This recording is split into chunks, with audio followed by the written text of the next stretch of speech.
आज हम शुरू करने जा रहे हैं exercise 1.3। Most of 10th pass out को ये एक्सरसाइज एक क्वेश्चन के कारण से जरूर याद रहती होगी, और वो है इरेशनल नंबर प्रूव करने के कारण से। तो हम इस एक्सरसाइज में कुछ नंबर्स को इरेशनल नंबर प्रूव करने वाले हैं, और केवल इसी टाइप के क्वेश्चंस हमें इस एक्सरसाइज में मिलेंगे। शुरू करने से पहले एक थ्योरम के बारे में हमें पढ़ना है, उसे हम देख लेते हैं।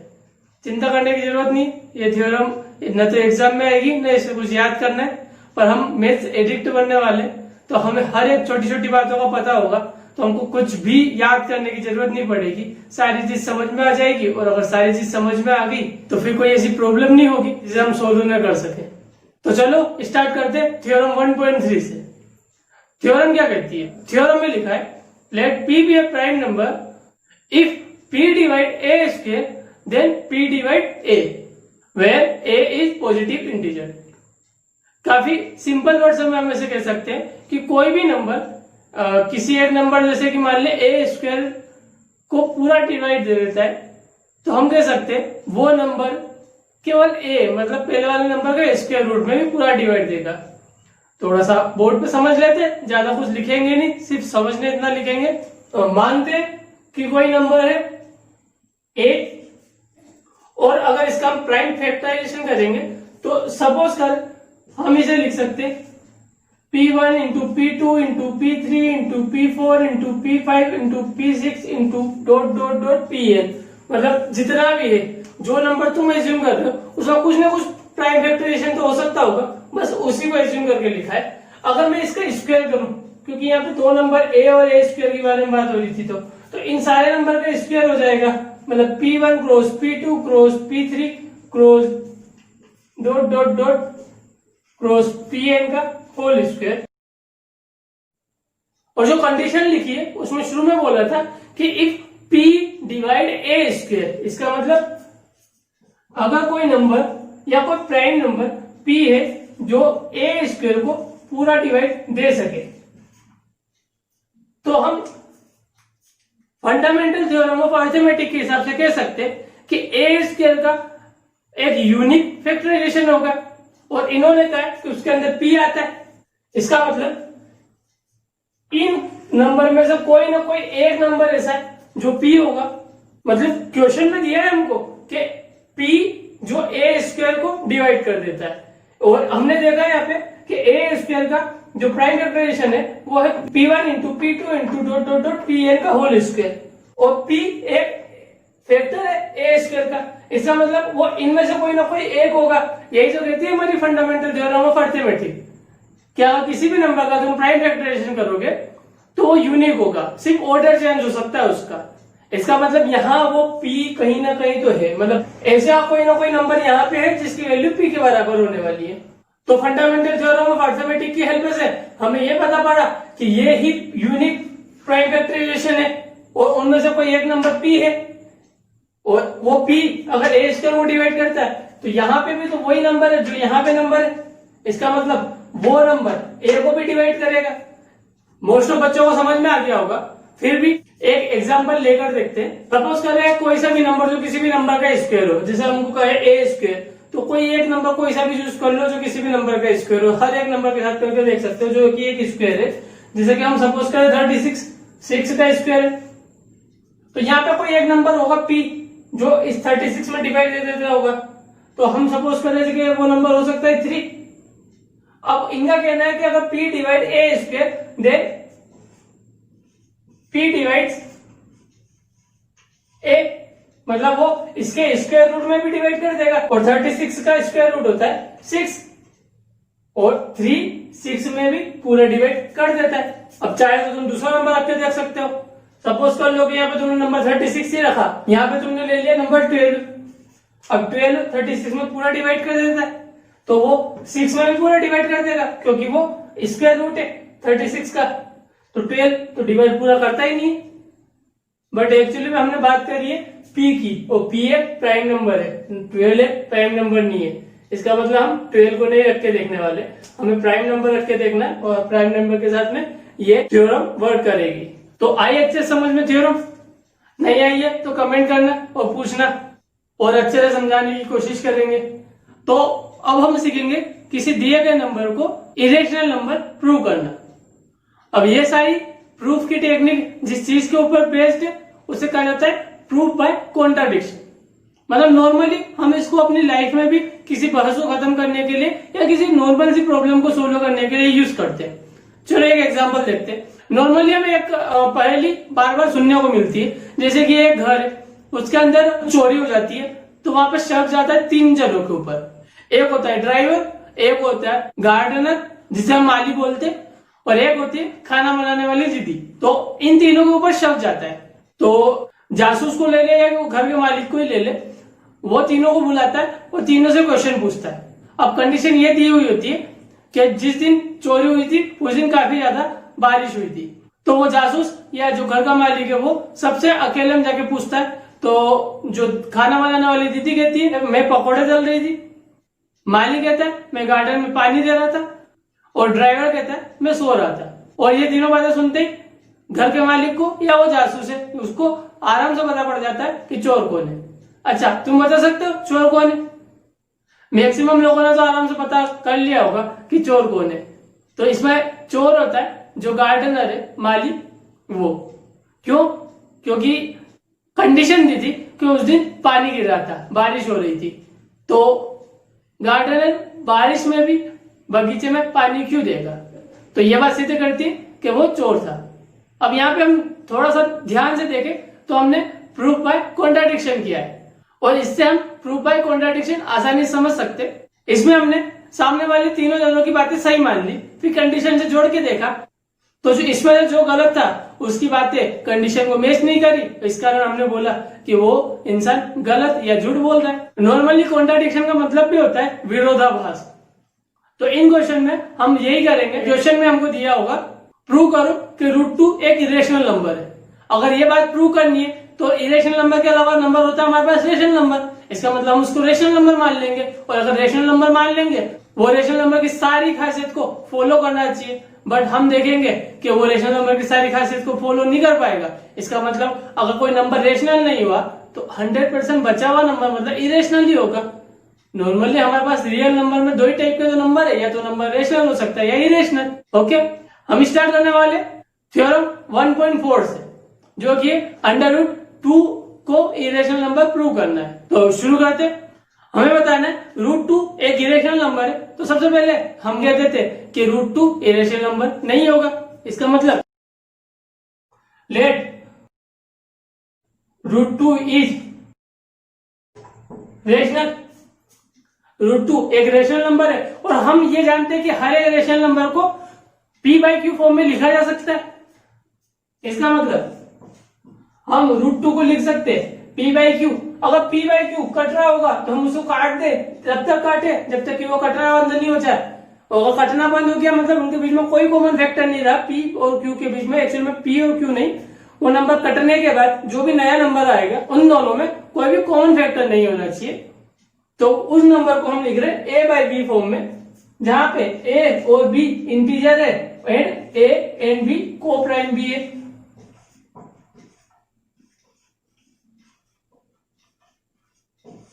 को प्राइम को हमने डिफाइन भी कर दिया। याद रखने के लिए हमारे मेमोरी बोर्ड पे लिख देते को प्राइम होता क्या है। को प्राइम ऐसे 2 नंबर्स होते जिनमें कोई भी कॉमन फैक्टर नहीं हो, a and b which have no common factor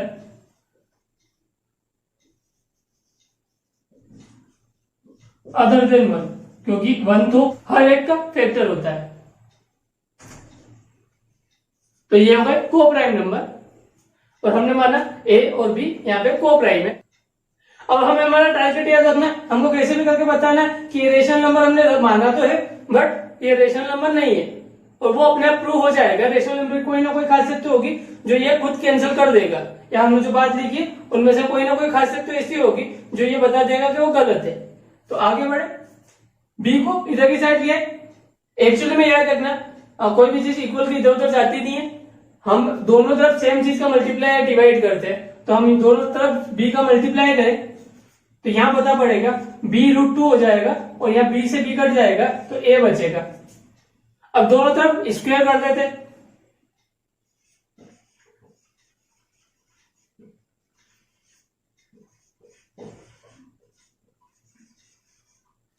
तो स्क्वायर करने पे मिलेगा हमको b का स्क्वायर, √2 का स्क्वायर होता है 2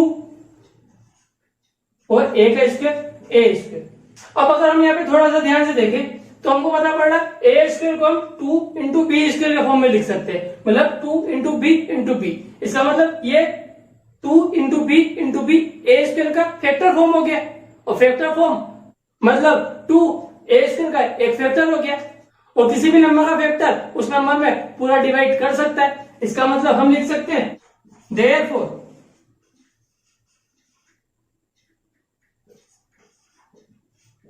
2 डिवाइड्स ए स्क्वायर। और थ्योरम के थ्रू हमने पढ़ा था कि अगर कोई नंबर उस किसी नंबर के स्क्वायर में डिवाइड करता है तो वो नंबर उस नंबर में भी पूरा डिवाइड कर देगा। दैट मीन 2 डिवाइड्स, इसका मतलब 2 a को भी डिवाइड करेगा। तो हमें पता पड़ गया कि a के पास एक फैक्टर है 2। तो अगर ये एक फैक्टर है तो हम लिख सकते हैं so we can write a equal to 2c। अगर 2a का कोई फैक्टर है तो हम उसे a इक्वल टू 2c के फॉर्म में लिख सकते हैं। मतलब 2 में किसी का भी टेबल बोले या कितनी बार भी टेबल बोले तो a आ जाना चाहिए। अब 2 का मल्टीप्लाई किसी से करेंगे a आएगा। इसका मतलब ये तो था कि 2 ने पूरा डिवाइड दिया होगा, मतलब 2 से जब a में डिवाइड देंगे तो कोई ना कोई नंबर तो आएगा। वो नंबर को हमने यहाँ पे c मान लिया। जैसे कि हम नंबर ले ले 8, अगर 2 उसका एक फैक्टर है तो c की वैल्यू 4 हो जाएगी। अगर हम ले ले 36, अगर 2 उसका एक फैक्टर है तो c की वैल्यू 18 हो जाएगी। तो इस वैल्यू को हम पुट करें इस वाली इक्वेशन में, सपोज कर लेते हैं इस इक्वेशन को 1 दे देते और लिखते हैं put value of a in equation first, we get 2b square equal to a का स्क्वायर, a की वैल्यू थी 2c का स्क्वायर। इसको थोड़ा सा सोल्व कर ले, 2b square equal to 4c का स्क्वायर। 2c के होल स्क्वायर को सोल्व कर लिया, 2 का स्क्वायर 4 और c स्क्वायर मतलब c स्क्वायर हो गया। अगर इस 2 से इस 4 को डिवाइड कर दे या दोनों साइड में 2 का डिवाइड कर दे तो यहां से 2 गायब हो जाएगा, 2 से कट के, और यहां पे आ जाएगा 2c स्क्वायर। अब इस लाइन को आपस से देखें तो हमें पता पड़ रहा है b स्क्वायर एक्चुअली में हमने लिखा है 2c स्क्वायर। इसका मतलब b स्क्वायर को फैक्टर फॉर्म में लिखा जा सकता है 2 इंटू सी इंटू सी। इसका मतलब 2b स्क्वायर का एक फैक्टर हुआ, और इसी कारण से हम लिख सकते हैं 2 divide b square. This implies 2 divide b। अगर 2 किसी नंबर के स्क्वायर में डिवाइड कर सकता है तो उस नंबर में भी डिवाइड कर सकता है, जो थ्योरम पढ़ के आए अभी हम। अब एक खास बात देखें, यहां पे तो हमने कहा कि ये नंबर a और b को प्राइम है, और को प्राइम को हमने डिफाइन किया कि इन दोनों का कोई भी कॉमन फैक्टर नहीं है 1 के अलावा। यहां पे कहा a का एक फैक्टर है 2 और यहां पे कहा b का एक फैक्टर है 2। देखो कॉन्ट्राडिक्शन आया कि नहीं आया? अभी तो हमने कहा था कि ये नंबर को प्राइम है, इनका कोई कॉमन फैक्टर ही नहीं है। अब एक फैक्टर मिला इसका 2, एक फैक्टर मिला 2 और ये 2 तो कॉमन फैक्टर हो गया, तो कॉन्ट्राडिक्शन अराइज हुआ ना। तो ये कॉन्ट्राडिक्शन क्यों अराइज हुआ है? तो ये कॉन्ट्राडिक्शन अराइज हुआ हमारे इनकरेक्ट एजम्पशन के कारण से, क्योंकि बाकी सारी बातें तो हमने मैथमेटिकल फॉर्म में लिखी है। इसका मतलब ये सारी बातें सही है। तो ऐसी कोई चीज जो हमने मानी थी और ऐसी कोई चीज हमने जो मानी है और वो गलत है, क्योंकि उसी कारण से ये कॉन्ट्राडिक्शन आया। तो माना हमने था कि √2 रेशनल नंबर है, इसी मानने के कारण से तो सारी गड़बड़ आई है। तो ये कॉन्ट्राडिक्शन इसलिए अराइज हुआ क्योंकि हमने एक इनकरेक्ट एजम्पशन किया था, और अगर ये एजम्पशन ही हटा दे, ये कॉन्ट्राडिक्शन नहीं आता।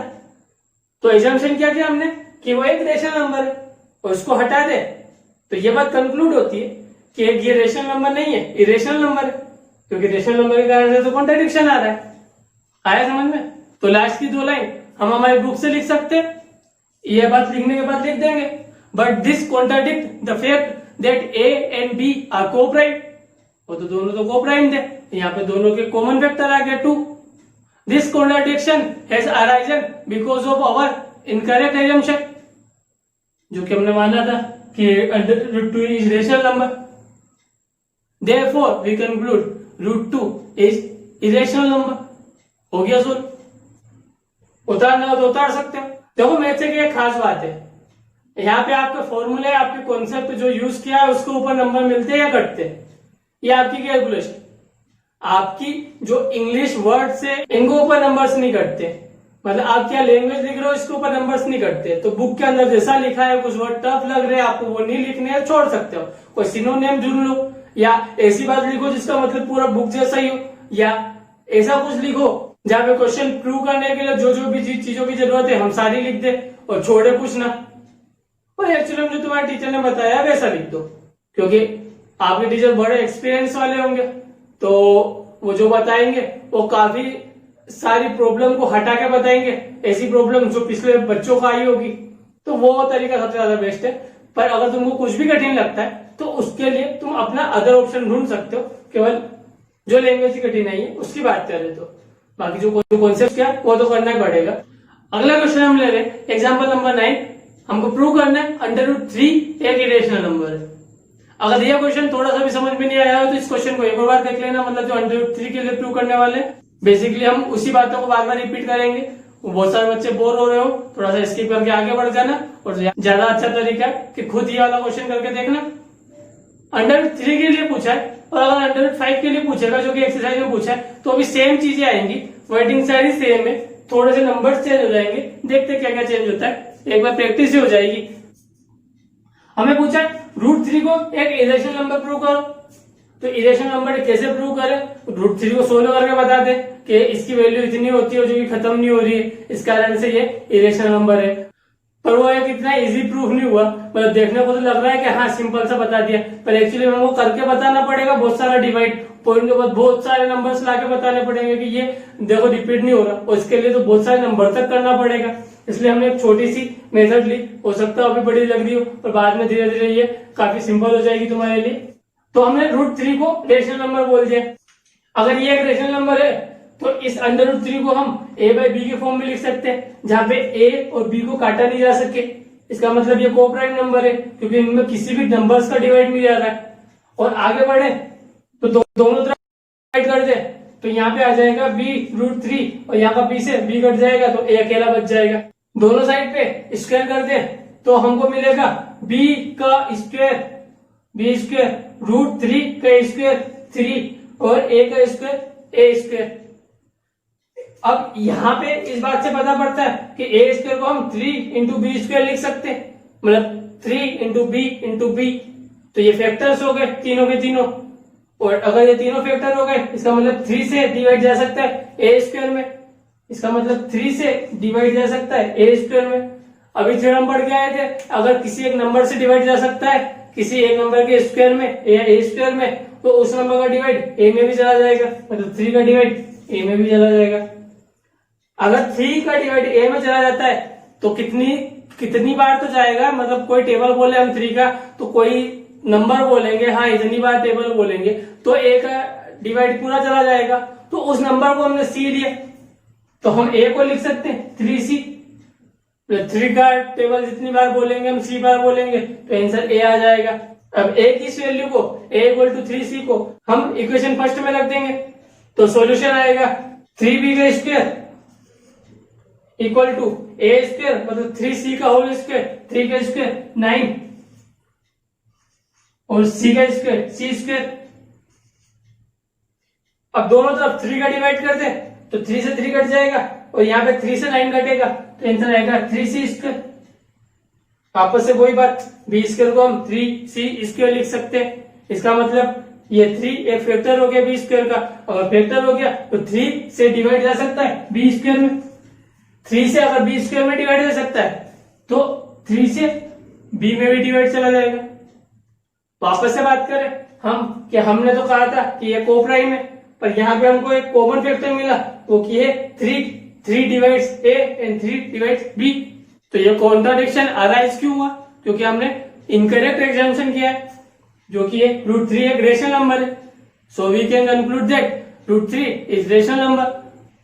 अच्छा समझ में आ गया तो नेक्स्ट वाला क्वेश्चन करके देख लो। और नेक्स्ट वाला क्वेश्चन हम ले रहे हैं एक्सरसाइज 1.3 का question number first. Question number 1, prove that √5 is irrational number. और सीख चुके हो तो खुद से करके देखो, बोर हो रहे हो आगे बढ़ा सकते हो। क्वेश्चन में पूछा √5 इज इरेशनल, ये बात हमें प्रूव करनी है। मान लेते √5 रेशनल नंबर होगा। रेशनल नंबर होगा तो इसे हम a बाई बी के फॉर्म में लिख सकते हैं, जहाँ पे a और b में आपस में कोई भी कॉमन फैक्टर नहीं है। अगर दोनों तरफ b का मल्टीप्लाई कर दे तो यहाँ पर b से b कट जाएगा और यहाँ पे अकेला b बच जाएगा और यहाँ पे b बच जाएगा साथ में √5 के। और दोनों तरफ स्क्वायरिंग कर दे तो √5 की जगह तो 5 आ जाएगा, b की जगह b स्क्वायर आ जाएगा, a की जगह a स्क्वायर आ जाएगा। इस लाइन से पता पड़ता है कि 5 a स्क्वायर का एक फैक्टर है, इसका मतलब 5 डिवाइड दे सकता है a स्क्वायर में, इस कारण से 5 डिवाइड दे सकता है a में। और इसी बात से हम लिख सकते हैं a इक्वल टू 5c, इसका मतलब 5 डिवाइड दे सकता है a में, तो जितनी बार भी देगा मतलब जिस नंबर से मल्टीप्लाई के बाद देगा वो नंबर c है। जैसे कि सपोज कर रहे ये number a square equal to था 100, तो 5 डिवाइड दे सकता है 100 में, तो 5 डिवाइड देगा 10 में, तो कितनी बार देगा 2 बार, तो ये c यहाँ पे 2 की वैल्यू है। अगर इस वैल्यू को इक्वेशन फर्स्ट में रख दे तो आंसर आएगा 5b square equal to a square, a की वैल्यू है 5c, तो a स्क्वायर हो जाएगा 5c का स्क्वायर, 5c का स्क्वायर मतलब 25c स्क्वायर। अगर दोनों तरफ 5 का डिवाइड दे दे तो 5 से कट जाएगा ये वाला और 25 में डिवाइड देंगे तो 5 आएगा। इस बात से पता पड़ता है b स्क्वायर के पास फैक्टर है 5, इसका मतलब 5 डिवाइड दे सकता है b स्क्वायर में और इस c कारण से 5 डिवाइड दे सकता है b में। अब हमारे पास a और b का एक कॉमन फैक्टर है 5, जो कि हमने पहले मना किया था कि इनका कोई एक भी कॉमन फैक्टर नहीं है। और ये हमारी बात को हम ही गलत साबित कर दिए, छोटे से रॉन्ग एजम्पशन के कारण हुआ, और इस कारण से हम मान लेते कि हमने माना है वही गलत है, तो वो नंबर रेशनल नहीं हुआ, तो एक ही नंबर बचता है रेशनल के अलावा इरेशनल। जिनको उतारने की जरूरत है उतार सकते हैं, बट हमारे पास काफी समझदार बच्चे हैं, बहुत से तो इसको स्किप करके आगे बढ़ा दिए होंगे, उनको पता भी नहीं होगा मैं क्या बोला उनके लिए। और कुछ मेहनती बच्चे भी है पर उन्होंने खुद से कर लिया होगा ये क्वेश्चन। चलो अगले टाइप वाले क्वेश्चन को देखते हैं। तो अगला क्वेश्चन हम ले रहे हैं एग्जाम्पल नंबर 10, और इसी टाइप का क्वेश्चन बचा है जो बाकी क्वेश्चन को सोल्व करने में हेल्प करेगा, पर ये लास्ट टाइप का क्वेश्चन बचा है। तो क्वेश्चन है 5 माइनस √3 एक इरेशनल नंबर होता है, ये हमें प्रूव करना है। तो शुरुआत करते हैं पहले जैसे ही, लेट 5 माइनस √3 इज रेशनल। वो कहावत सुनिए, नाम बड़े दर्शन खोटे, ये वाला क्वेश्चन उसी को प्रूव करेगा। पहले से बड़ा क्वेश्चन आया पर पहले से इजी क्वेश्चन आया। एक्चुअली में देखा तो ये क्वेश्चन अधूरा है, यहाँ पे एक लाइन उन्होंने दी नहीं है, और वो लाइन है if given that √3 is a irrational number. क्योंकि अगर √3 को इरेशनल नंबर नहीं देगा तो सबसे पहले तो हमको यही प्रूव करना पड़ जाएगा कि √3 एक इरेशनल नंबर है, उसके बाद हम नॉर्मल तरीके से इसको सोल्व कर पाएंगे। नई बात समझ में आ रही तो पूरा क्वेश्चन सोल्व करते हैं, उसके बाद आराम से पता पड़ जाएगा कि मैं क्या कहना चाह रहा हूँ। क्वेश्चन की तरफ बढ़े, आराम से सारी बातें समझ में आएगी। अगर 5 माइनस √3 एक रेशनल नंबर होगा तो हम इसे a बाई बी फॉर्म में लिख सकते हैं, जहां पे a एंड b इंटीजर्स है, को प्राइम वाली चीज की जरूरत ही नहीं पड़ेगी। इस बार हमें यहाँ पे एक बात ध्यान रखनी है कि √3 एक इरेशनल नंबर है, और जो मैं पहले भी कह रहा था ये क्वेश्चन में लिखा होना चाहिए था, जिससे हम इस क्वेश्चन को बिना कोई टेंशन के शॉर्ट फॉर्म में कर सकते। पर बुक वालों ने इसी तरीके से किया है, और करने का तरीका भी इसका यही है, पर क्वेश्चन थोड़ा सा कम दिया है। ठीक है, आगे बढ़े हम। हमें √3 अकेला करना है क्योंकि ये इरेशनल नंबर है, तो हम √3 को उधर ले जाए तो हमारे पास नंबर आएगा 5 minus a by b equal to √3। तो नंबर आया 5 minus a by b equal to √3। या तो हम बोल रहे कि a बाई बी को हम इस साइड ले, या नॉर्मली बोल रहे कि दोनों तरफ हमने माइनस a बाई बी किया, जिससे a बाई बी यहाँ पे गायब हो गया, यहाँ पे आ गया, और प्लस √3 किया, यहाँ से गायब हो गया और यहाँ आ गया, क्योंकि चीजें रियल में इधर उधर जाती तो नहीं है। हमें पड़ा इक्वल के इस साइड और उस साइड किसी भी चीज को मल्टीप्लाई डिवाइड कर सकते हैं, बट काफी इजी हो जाए इस कारण से हम बोलते हैं कि ये माइनस की जगह प्लस में, प्लस का इधर गया तो माइनस में। और फिर इनसे रिलेटेड शॉर्ट ट्रिक बनाते रहते हैं, बोलने का तरीका समझाते रहते हैं। मेरे हिसाब से चीजों को बेसिक से समझ लो, चीजों में कभी कंफ्यूजन नहीं होगा और तुम खुद शॉर्ट ट्रिक बनाओगे हर चीज की। रियल कोई चीज है उसको दूसरे ने किसी और तरीके से बताया और उस और तरीके को समझने के चक्कर में तुम एक और नई चीज ढूंढ रहे हो ताकि वो शॉर्टकट चीज याद हो जाए, वो तुमको कॉन्सेप्ट कभी क्लियर नहीं हो पाए। तो नॉर्मली क्या बेसिक चीज है उससे चलो, हमेशा सही रास्ते पे पहुंचोगे और खुद से शॉर्ट ट्रिक बनाओगे, तभी तो मैथ्स पढ़ने का मजा आएगा। नहीं तो फिर मैथ्स कठिन तो लगती जाएगी कितनी सारी तो शॉर्ट ट्रिक्स है जिनको याद करते करते आधे बाल सफेद ऐसे ही हो जाते हैं और बच्चों को इसलिए मैथ्स पसंद नहीं आती। और कुछ जने शॉर्ट ट्रिक लगा लगा के अपने आप को काफी बड़ा मैथ्शियन समझते हैं। मेरा मानना तो ये ट्रिक्स तभी यूजफुल है जब वो हमने खुद से बनाई हो या हमने उनके कॉन्सेप्ट समझ लिए हो, तो वो ट्रिक्स खुद से हम बना लेते या हम उस ट्रिक को अपने आप यूज कर लेते, हमको भी पता नहीं पड़ता, कभी हमको उसे याद करने की जरूरत भी नहीं पड़ती। चलो आगे बढ़े, ऑफ द टॉपिक बार बार भटक ही जाता हूँ मैं।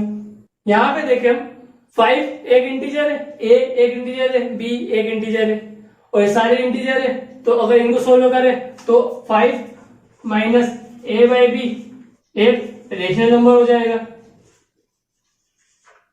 इसको सोल्व करके देख सकते हो, b 5 या 5b माइनस a, तो 5b minus a upon b p by Q form में हो गया ना, जहाँ पे नीचे वाला जीरो नहीं है, इस कारण से ये एक रेशनल नंबर हो जाएगा। लिख के देख सकते हो अगर नहीं समझ में आ रहा, ये b का मल्टीप्लाई किया तो 5b minus a upon b, p by Q form में हो गया, नीचे वाला जीरो नहीं है तो एक रेशनल नंबर हो गया। सो हम कह सकते हैं अगर LHS एक रेशनल है तो RHS भी तो एक रेशनल हुआ क्योंकि ये इक्वल है। √3 इज रेशनल।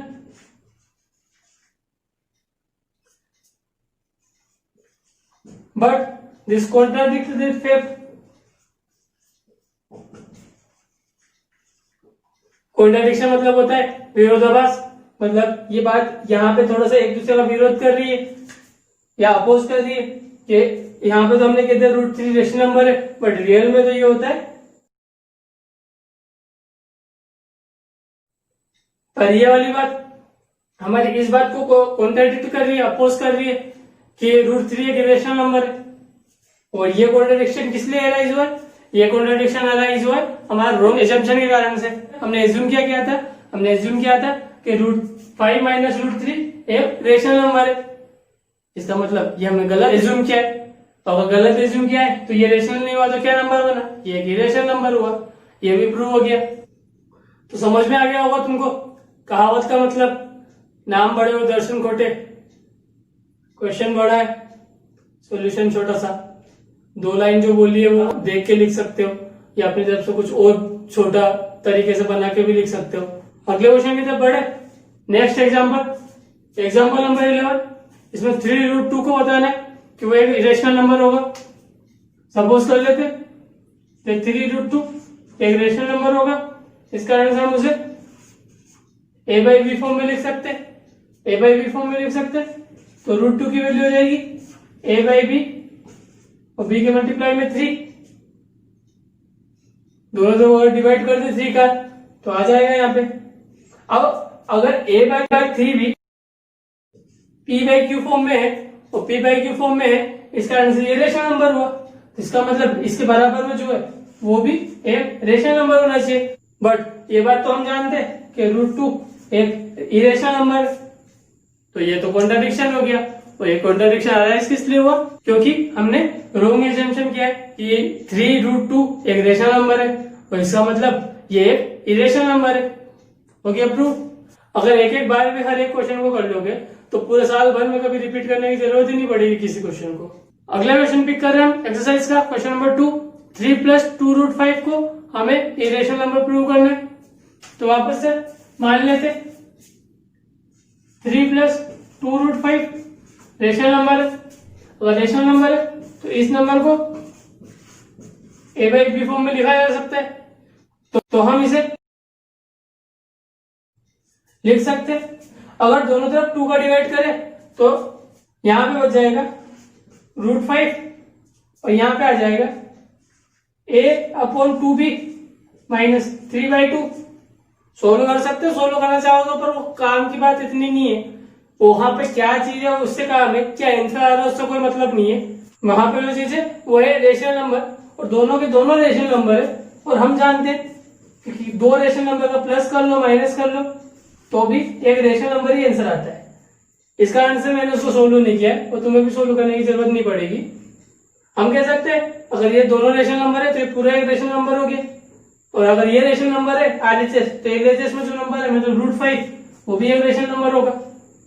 पर ये तो कॉन्ट्राडिक्ट कर गया इस फैक्टर को, ये √5 एक इरेशनल नंबर है, और ये कॉन्ट्राडिक्शन फिर से अराइज हुआ है हमारे रॉन्ग एजम्पशन की वजह से। बोर हो गए होंगे और सिंपल क्वेश्चन हो गया होगा तुम्हारे लिए, तो बोर हो गए हैं, एक चीज को बार बार रिपीट करेंगे मजा नहीं आएगा, तो लास्ट वाला थर्ड वाला क्वेश्चन तुम्हारे लिए छोड़ देते हैं। करके देखो, जो भी समझ में नहीं आए वो मेरे को कमेंट सेक्शन में पूछ लेना, और अगर कोई और छोटा तरीका तुमको जरूरत हो तो उसके लिए भी सोचेंगे। मैथ्स में हर चीज पॉसिबल है। चलो यहीं पे फिनिश करते हैं। तो अपना ध्यान रखना, खुश रहना, बड़े सपने देखना और उनको पूरा करने की कोशिश करते रहना, और एक बात जरूर ध्यान रखना, यू आर द बेस्ट। मकसद है बस ये कि सक से वक्त पे हिम्मत से डट के और हक से लड़ के रट रट के बस यही शक्ति दे तू ही जग की सब खुशी फट के छत से ही ढक ले अब।